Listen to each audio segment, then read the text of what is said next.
देखो ये सब पूरा एक्सप्लेन कर दिया था, एक बार और बता देता हूँ, है ना? गुड। तो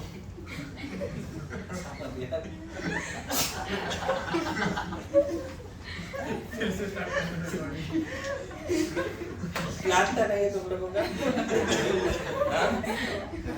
ओके ठीक है। अब यहाँ एनर्जी नहीं आ पाती यार, ये मैंने देखा है। सर वो रियल फील नहीं होता। नहीं अभी रियल बनाना है इसको, ठीक है? तुम लोग रियल है या नहीं है बोले? तो रियल फील होगा अभी। पता नहीं सर। ओके सुनो, ESR का जो मैकेनिज्म है बोर्ड पे लिखा हुआ है ना, इसको एक बार और एक्सप्लेन कर देता हूँ। यहाँ पे बेंजीन हो या सब्स्टिट्यूटेड बेंजीन हो, okay, reagent and benzene, Lewis acid catalyst हमेशा जरूरत नहीं पड़ता, कभी कभी जरूरत पड़ता है। स्पेशली एक चीज बता दूं, अगर यहाँ पहले से -M वगैरह ग्रुप है, जैसे NO2 ग्रुप है, तब तो इसका जरूरत पड़ेगा ही, क्योंकि पता है बेंजीन अगर मान लो सिर्फ बेंजीन है या कोई डोनर लगा हुआ है, मतलब जैसे OH या NH2, तो ये ना इतना ज्यादा इलेक्ट्रॉन रिच हो जाता है कि ये itself capable of abstracting electrophile from the ring. अगर मान लो ये इलेक्ट्रॉन रिच है और यहाँ पता है कि आज ना कल ये इलेक्ट्रोफाइल बनना ही है, न्यूक्लियोफाइल बनना ही, अगर ये इलेक्ट्रॉन रिच है तो पता चला कि ये वाला स्टेप का भी जरूरत नहीं पड़ा, बेंजीन खुद ब खुद इलेक्ट्रोफाइल को अपने पास बुला लेगा। बेंजीन इज हैविंग एबिलिटी कि वो ऑलरेडी इलेक्ट्रॉन रिच हो। ऐसे भी बेंजीन बताओ इलेक्ट्रॉन रिच है या डेफिशिएंट है? पहले ये क्वेश्चन पूछा जाए तो ऑब्वियसली 6 पाई इलेक्ट्रॉन से 3 पाई बॉन्ड है। बेंजीन के प्लेन के ऊपर नीचे पाई इलेक्ट्रॉन क्लाउड भरा पड़ा है, तो बेंजीन अगर किसी को अप्रोच करेगा या किसी को अपने तरफ बुलाएगा तो दैट विल बी इलेक्ट्रोफाइल और न्यूक्लियोफाइल। मान लो दोनों ऑप्शन देते हैं, सबसे पहले बेंजीन किसको बुलाएगा अपनी तरफ? हाँ? अरे तूने बोला बेंजीन, अभी तूने बोला कि इलेक्ट्रॉन रिच है। बेंजीन इटसेल्फ न्यूक्लियोफाइल या electrophile? Nucleophile. Benzene itself neutral nucleophile. Yes. तो ये इसी को बुलाएगा अपनी तरफ। ये इन दोनों में रिपल्सन होगी। Although some chlorobenzenes, halobenzenes also give nucleophilic substitution. मतलब पढ़ेंगे यार एसन में हेलो अल्केन हेलो एरीन में, लेकिन यहाँ पे मोस्टली अगर मैंने शुरू में लाइन लिखा दिया कि why benzene give electrophilic substitution, तो दिख रहा है कि बेंजीन ऑलरेडी इलेक्ट्रॉन रिच है, तो किसको बुला रहे हो पहले? इलेक्ट्रोफाइल को, and that's why electrophilic reaction. अब सब्स्टिट्यूशन ही क्यों बताऊंगा अभी थोड़े समय में कि बेंजीन सब्स्टिट्यूशन ही क्यों दिया, just like alkene electrophilic addition क्यों नहीं दिया। अब बताओ अल्कीन के पास भी पाई बॉन्ड था, लेकिन अल्कीन ने क्या दिया था? Electrophilic addition. Good to go, हमने इलेक्ट्रोफिलिक एडिशन पढ़ लिया बच्चे। अल्कीन ने क्या दिया था? Electrophilic addition. बेंजीन के पास भी पाई बॉन्ड है तो उसको देना चाहिए ना इलेक्ट्रोफिलिक एडिशन, लेकिन बेंजीन ने क्या दिया? तुम देखो ये जो मैकेनिज्म, पहला स्टेप क्या था बताओ? हमने इलेक्ट्रोफाइल बना लिया, फिर इलेक्ट्रोफाइल को बेंजीन पे अटैक करा के कार्बोकेटायन बनाया जो रेजोनेंस स्टेबलाइज्ड है, हमने लिखा भी। तुम बताओ ये सब करने के समय अगर यहीं पे जो न्यूक्लियोफाइल रिलीज हुआ था अगर वो यहीं जुड़ जाता तो नहीं लगता एक पाई बॉन्ड खत्म हो जाती है, इलेक्ट्रोफाइल आ जाता है या न्यूक्लियोफाइल आ जाता? अगर मैं बोलूं कि बेंजीन इलेक्ट्रोफिलिक एडिशन देता है तो करना कुछ नहीं, पाई बॉन्ड तोड़ के यहाँ इलेक्ट्रोफाइल या न्यूक्लियोफाइल डाल देना है, जस्ट लाइक अल्कीन। बोलो, लेकिन इस पाथ में नहीं गया वो, एडिशन वाले पाथ में नहीं गया। सबसे पहले ये हुआ, रेजोनेंस हुआ, सिग्मा कॉम्प्लेक्स बना, फिर सिग्मा कॉम्प्लेक्स में जो न्यूक्लियोफाइल आया वो देखो न्यूक्लियोफाइल यहाँ नहीं जा रहा है। तुम लोग क्रॉस क्वेश्चन करते नहीं, लेकिन न्यूक्लियोफाइल यहाँ नहीं जा रहा है, न्यूक्लियोफाइल इसको एब्स्ट्रैक्ट कर रहा है। अगर न्यूक्लियोफाइल यहाँ चला जाता तो वो प्रोडक्ट बनता, तो ER हो जाता था, तब ER हो जाता, एक पाई बॉन्ड गया और ER हो गया। लेकिन बेंजीन ने ER नहीं दिया, उसने H+ निकाला और फिर से बेंजीन बना दिया। तो ऑब्वियसली ड्राइविंग फोर्स क्या है? Stable compound. अगर बेंजीन EAR दे, इलेक्ट्रोफिलिक एडिशन दे, तो एरोमेटिक से नॉन एरोमेटिक बनेगा। बोलो। और अगर वो इलेक्ट्रोफिलिक सब्स्टिट्यूशन दे तो एरोमेटिक से फाइनली एरोमेटिक ही बना, बीच में सिग्मा कॉम्प्लेक्स वगैरह बना। अरे यस और नो? तो कोई अगर ये क्वेश्चन पूछे कि unlike alkene, benzene is not going to give electrophilic addition, why?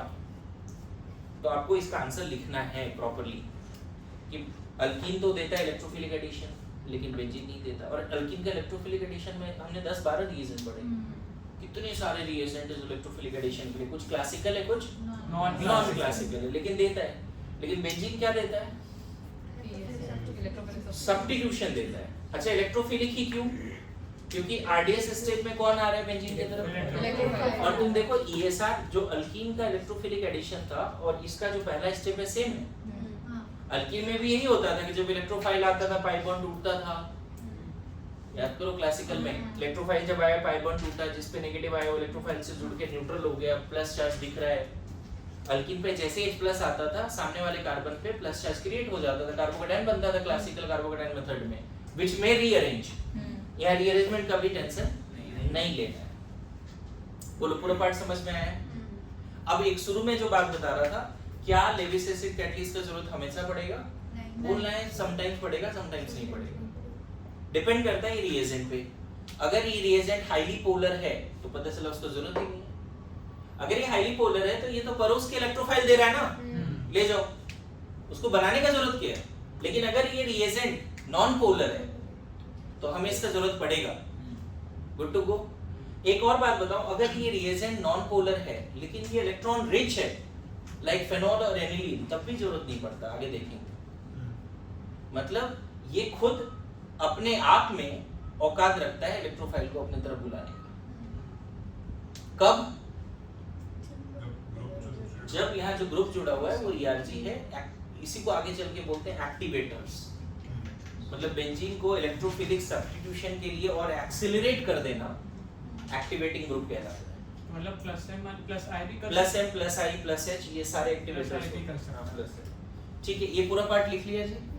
बोलो तो एक क्वेश्चन यहाँ पे क्या लिखना है अभी कि unlike alkene benzene rarely give addition, electrophilic addition, why? इसका आंसर लिखोगे क्या सही से?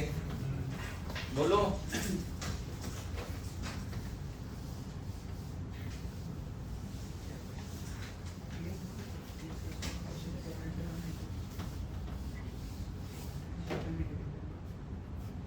देखो अगर तुमने अल्कीन का इलेक्ट्रोफिलिक एडिशन करा दिया तो आपको करना क्या है, बॉन्ड तोड़ के एक जगह इलेक्ट्रोफाइल एक जगह न्यूक्लियोफाइल जोड़ देना है। तो ये फेवरेबल क्यों नहीं है बताओगे?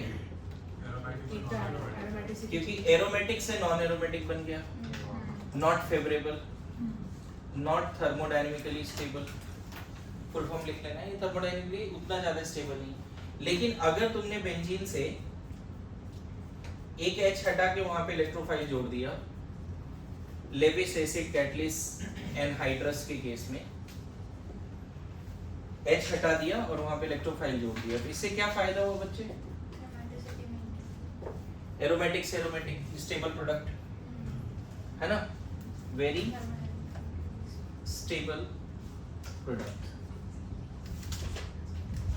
समझ में आ रहा है? ये चीज अल्कीन में करने में क्या दिक्कत था बताओ? अल्कीन ये रिएक्शन क्यों दे रहा था बच्चे? कोई दिक्कत ही नहीं है। एक तो सैचुरेटेड से अनसैचुरेटेड से सैचुरेटेड बन गया। बोलो क्या हुआ यहाँ पे? एक पाई बॉन्ड एक सिग्मा टूटा, 2 सिग्मा बना, favourable. All additions are exothermic, all additions are exothermic. और यहाँ पे पहले नॉन एरोमेटिक है, बाद में भी नॉन एरोमेटिक है। तो ऐसा भी नहीं है कि ड्राइविंग फोर्स हम बोल सकते हैं एरोमेटिसिटी रखें।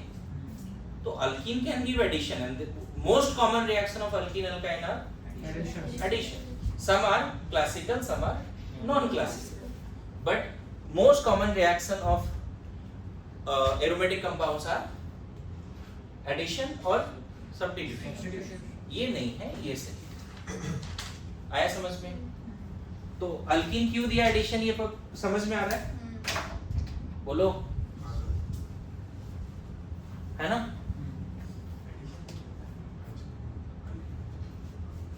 अल्कीन एडिशन क्यों दिया समझ में आ रहा है?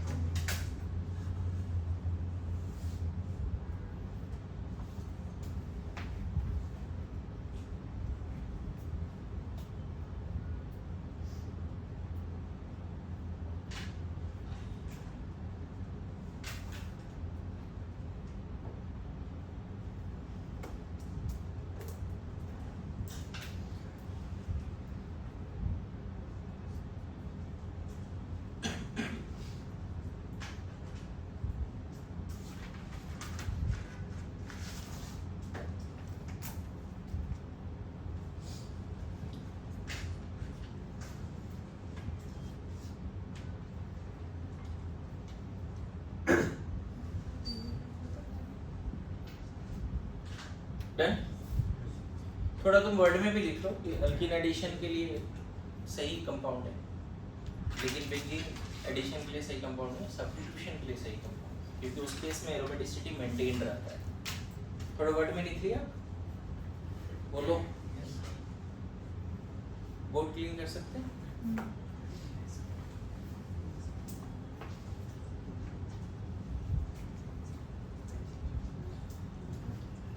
बोर्ड क्लीन करे जी।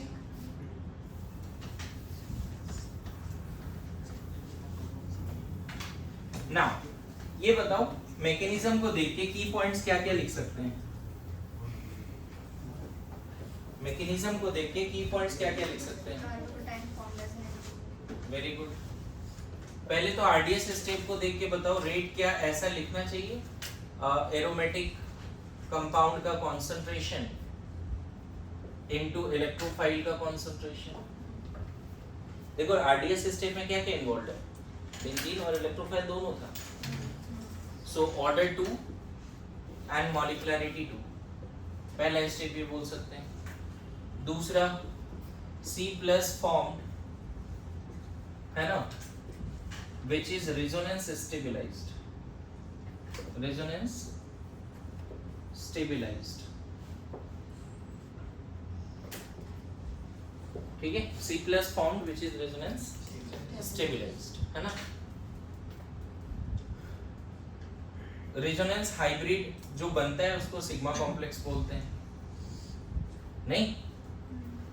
रेजोनेंस हाइब्रिड जो बनता है वेलेंट कॉम्प्लेक्स या सिग्मा कॉम्प्लेक्स बताया था अभी। कैसा दिखता है सिग्मा कॉम्प्लेक्स जी? याद करो, इलेक्ट्रोफाइल यहाँ जुड़ा है, del positive del positive del positive, बोलो सही है। जो कार्बोकेटायन बनता है वो रेजोनेंस स्टेबलाइज्ड है, और जो कार्बोकेटायन बनता है वो क्या है, रेजोनेंस स्टेबलाइज्ड है।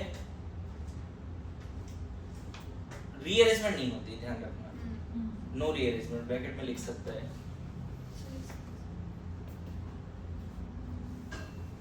ठीक है, रेट इज इक्वल टू, देखो ना आरडीएस स्टेप को देखो, उसमें पता चल जाएगा कि आरडीएस स्टेप में दो मॉलिक्यूल इन्वॉल्व है। एक क्या इन्वॉल्व है, एरोमेटिक कंपाउंड, अभी ऊपर मैकेनिज्म लिखा है, यही आरडीएस स्टेप, इसमें क्या क्या इन्वॉल्व है, electrophile as well as aromatic compound, इसलिए बायमॉलिक्यूलर रिएक्शन है। Done. Resonance hybrid, resonance hybrid जो रेजोनेंस होने के बाद 3 इंटरमीडिएट बनता है, एक तरह से 3 इंटरमीडिएट बनता है। जब बेंजीन पे अटैक होती है तो कितनी बनता है इंटरमीडिएट? एक ही कार्बोकेटायन नहीं बना, 3 बना। ये भी इंपॉर्टेंट पार्ट है, okay. Not only 1 carbocation, there is 3 carbocation. आगे बढ़े,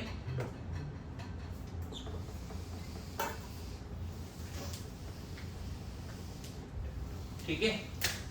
नाउ ये बताओ, very important point, rate of ESR या AES किस पे डिपेंड करना चाहिए? दो बातें हैं बच्चे, एक तो है बिल्कुल, हाँ वो लिख लेंगे अभी। दो बातें हैं, अगर मान लो 2 रिएक्शन लिया हमने, बेंजीन और इलेक्ट्रोफाइल 1 ले लिया, ये हटा दो सिग्मा कॉम्प्लेक्स, बोलो, और यहाँ भी बेंजीन ले रहे हैं और इलेक्ट्रोफाइल 2 ले रहे हैं, तो इस केस में तो रेट ऑब्वियसली रिएजेंट की रिएक्टिविटी पे डिपेंड करेगा। जैसे मान लो एक जगह Cl+ ले लिया, एक जगह Br+ ले लिया, एग्जांपल, एक जगह क्या ले लिया Cl+, एक जगह पे Br+, तो नो डाउट रेट किसका ज्यादा होगा इस केस में? Cl+ हाईली अनस्टेबल है, हाईली रिएक्टिव है। दूसरा क्वेश्चन इसमें क्या है, ये पॉइंट को लिखने से पहले 2 क्वेश्चन यहाँ पे लिखता हूँ। पहला केस में बेंजीन है और दूसरा केस में मान लेते हैं कोई ग्रुप पहले से, समझना, इलेक्ट्रोफाइल दोनों जगह सेम ही रख रहे हैं, Cl+, समझ में आ रहा है? या चलो थोड़ा और प्रिसाइज कर देते हैं, ग्रुप को यहाँ NO2 ले लेते हैं और यहाँ पे ग्रुप को और प्रिसाइज कर देते हैं, OH ले लेते हैं। तो अब इस केस में रेट के बारे में क्या बोलोगे? दो बात, ये क्वेश्चन में जब सबस्ट्रेट या ऑर्गेनिक कंपाउंड सेम है तब बोल सकते हैं depends on electrophilicity of electrophile. बोलो यस और नो। ये कब लगाओगे? When aromatic compound same, aromatic compounds are same for both। बोलो एरोमेटिक कंपाउंड अगर सेम है, बोलो। दूसरा, ये दूसरा कंसेप्ट क्या बोल सकते हैं? Electron density on ring. इसमें कौन सा कंसेप्ट लगाना है? हर जगह रिएजेंट सेम है तो हमें क्या देखना पड़ेगा? Electron density on ring. तो इस केस में रेट बताओ फर्स्ट कंसेप्ट के हिसाब से, R1 ग्रेटर देन R2, क्योंकि इलेक्ट्रोफाइल सबसे ज्यादा रिएक्टिव कौन है?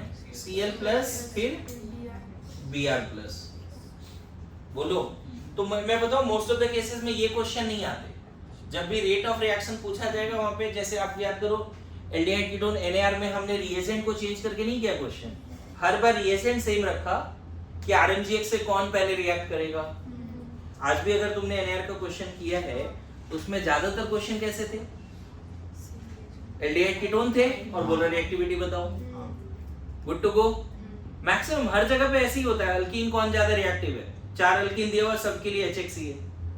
रिएजेंट हमेशा सेम रखते हैं, सबस्ट्रेट को वेरी करके उसकी रिएक्टिविटी कंपेयर करते हैं।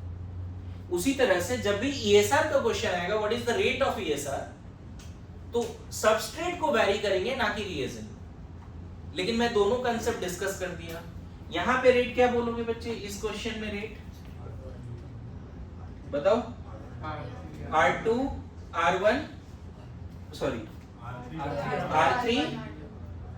R3 ऐसा क्यों? GOC1 याद कर, NO2 माइनस है माइनस आई है, रिंग को डीएक्टिवेट कर देगा। NO2 अपने मेसोमेरी की वजह से प्लस ला दिया तो इस इलेक्ट्रोफाइल को इधर आने में थोड़ा तकलीफ आएगी। Good to go. इसने अपने प्लस m की वजह से क्या किया? माइनस लाया, है ना। ये माइनस m माइनस आई है, ये प्लस m माइनस आई है, लेकिन प्लस m इसका डोमिनेटिंग है तो माइनस आई देखने का जरूरत नहीं है। बोलो आ रहा है समझ में? तो rate of electrophilic substitution reaction depends on the electron density of what? Ring. कैसे डिसाइड होगा इलेक्ट्रॉन डेंसिटी रिंग पे? जो पहले से ग्रुप है वो कैसा है ये डिसाइड करेगा। अभी आगे चल के एक और बात सीखेंगे कि इस केस में तो इलेक्ट्रोफाइल कहीं भी जाएगा, लेकिन नाइट्रोबेंजीन में इलेक्ट्रोफाइल ऑर्थो पैरा पे नहीं जाके मेटा पे ही जाएगा, क्योंकि इलेक्ट्रॉन डेंसिटी उसको कम हो चुका है। कभी याद होगा मैंने बोला था GOC1 में इलेक्ट्रॉनिक इफेक्ट क्यों बढ़ाते हैं। अभी जो 9-10 लेक्चर लिया GOC1 का, उस समय भी क्वेश्चन क्लास में पूछा था कि इलेक्ट्रॉनिक इफेक्ट बढ़ाते क्यों हैं। तो मैंने बोला था कि अगर इलेक्ट्रॉनिक इफेक्ट, रेजोनेंस, मेसोमेरिक ये सब आ जाए आपको, तो आप ऑर्गेनिक कंपाउंड में कौन कौन सा कार्बन इलेक्ट्रॉन डेफिशिएंट है और कौन कौन सा कार्बन इलेक्ट्रॉन रिच है, ये बताने का पावर आ जाएगा तुम्हारे पास। Main reason resonance, mesomeric, electromeric ये सब पढ़ने का मेन रीजन क्या है? Inductive effect, hyper conjugation. क्यों पढ़ते हैं सारे reason effects? What is the main reason? When you have very good concept of resonance, inductive, hyperconjugation, you have the power to predict that what are the carbon or atom in the organic compound which are electron rich and which are the carbon or atom in the organic compound which are electron deficient. जैसे इसके -m की वजह से हमें पता चला mesomeric resonance आएगा, तभी पता चलेगा कि NO2 अपने रिस्पेक्ट में ऑर्थो पैरा पे प्लस लाता है। और जैसे ही पता चल गया, आपको पता चल गया इलेक्ट्रोफाइल कहाँ जाएगा? मेटा पे। अच्छा, इस वाले OH क्या करता है? अपने रिस्पेक्ट में प्लस m की वजह से अपने रिस्पेक्ट में ऑर्थो पैरा पे नेगेटिव लाता है, तो इलेक्ट्रोफाइल यहाँ कहाँ जाएगा? ऑर्थो पैरा पे। दो बातें बच्चे, अगर इफेक्ट नहीं पता है तो रिएक्टिविटी नहीं बता पाओगे, और साथ साथ इनकमिंग इलेक्ट्रोफाइल का ओरिएंटेशन भी नहीं बता पाओगे। इनकमिंग इलेक्ट्रोफाइल कहाँ जाएगा? ऑर्थो पे, मेटा पे, पैरा पे। बेंजीन में दिक्कत नहीं था, कहीं भी भेज दो। बोलो, थोड़ा सजा के इस कंसेप्ट को लिखो। यही कंसेप्ट ऐसा है जिसमें डेफिनेटली क्वेश्चंस आएंगे। समझ में आया? नेक्स्ट चैप्टर इसमें सब यही भरा पड़ा रहेगा, मैं बता दूं। ESR का रेट पे, NAR के रेट पे। अभी जो कल का टेस्ट है उसमें NAR के टेस्ट भरा पड़ा है परसों टैब टेस्ट में। NAR का क्वेश्चन नहीं गया तो वो PDF से करना पड़ेगा, ऑप्शन नहीं है आपके पास। मैंने ड्राइव बनाया है टैब पे, है ना? बोलो, देखो 20 मिनट लगातार बोला है। हाँ बोलो, क्या बोल रहा था? हाँ, तो अभी अगर Cl9+ और Br10+ है तो उसमें से ज्यादा रिएक्टिव क्या होगा? आप देख ही नहीं रहे हो सर। मुझे देखना ही नहीं।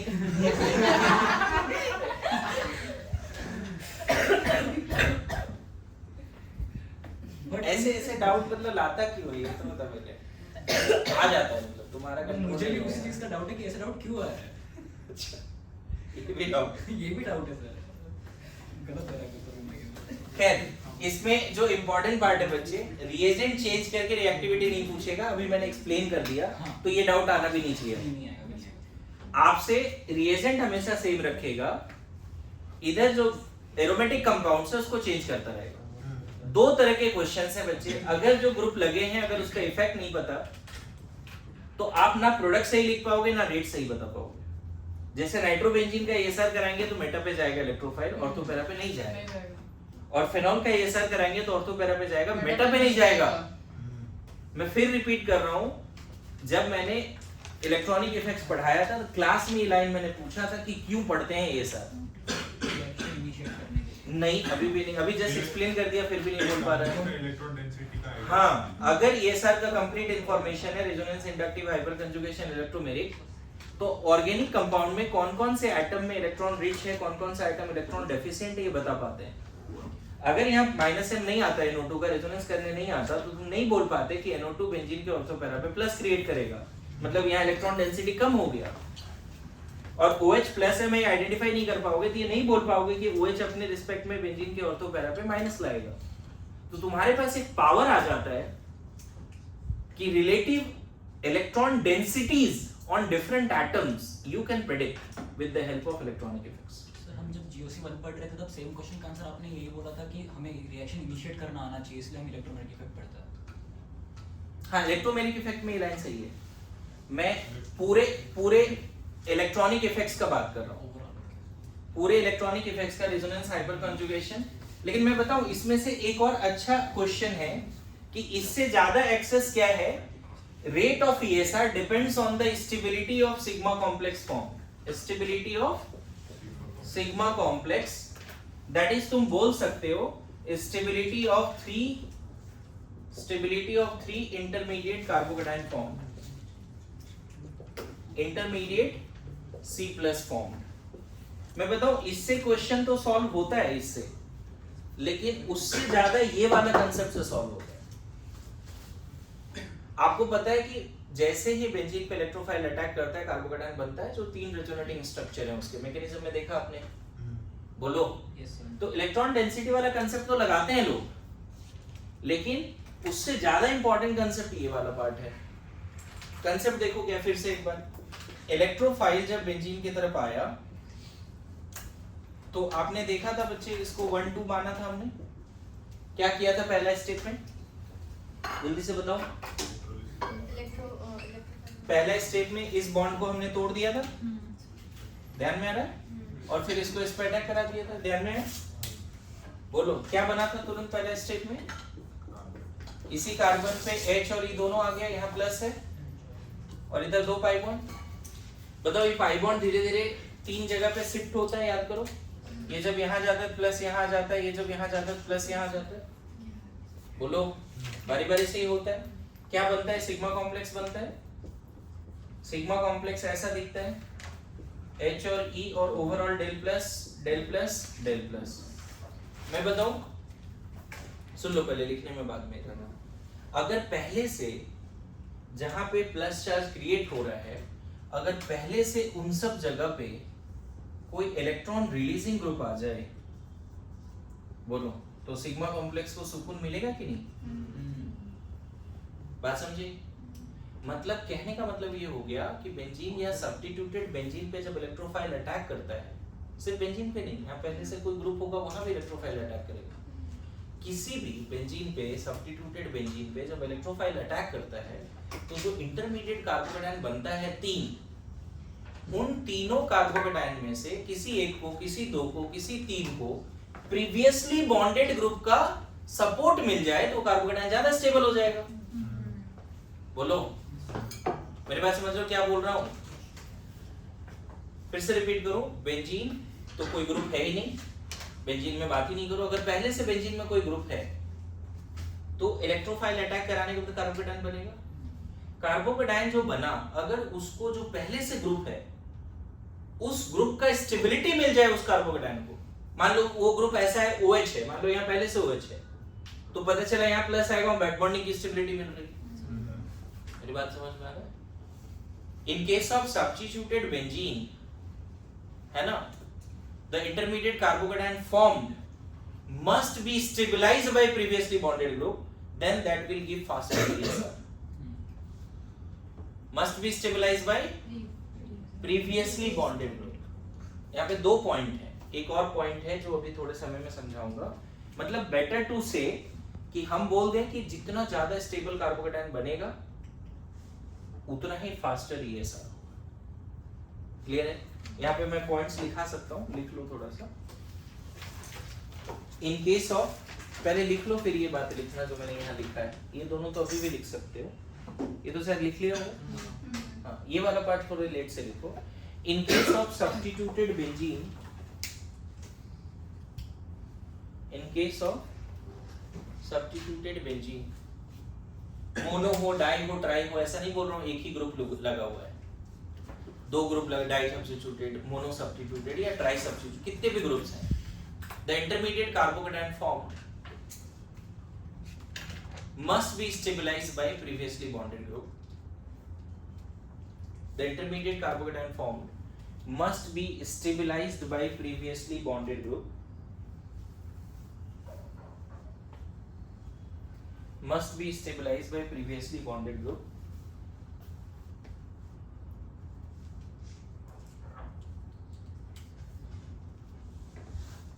Then only rate of ESR will be faster. Then only rate of ESR will be faster.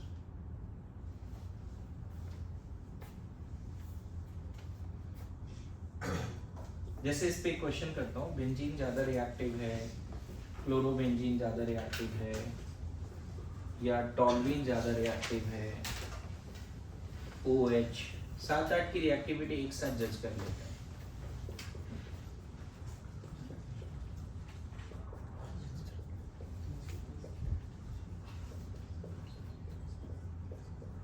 मान लो इन सब की रिएक्टिविटी जज करना है कि ओवरऑल रिएक्टिविटी ऑर्डर बताइए इन सब का, कि ESR पहले कौन देगा। इन तीनों में कोई भी कंसेप्ट से बना सकते हो।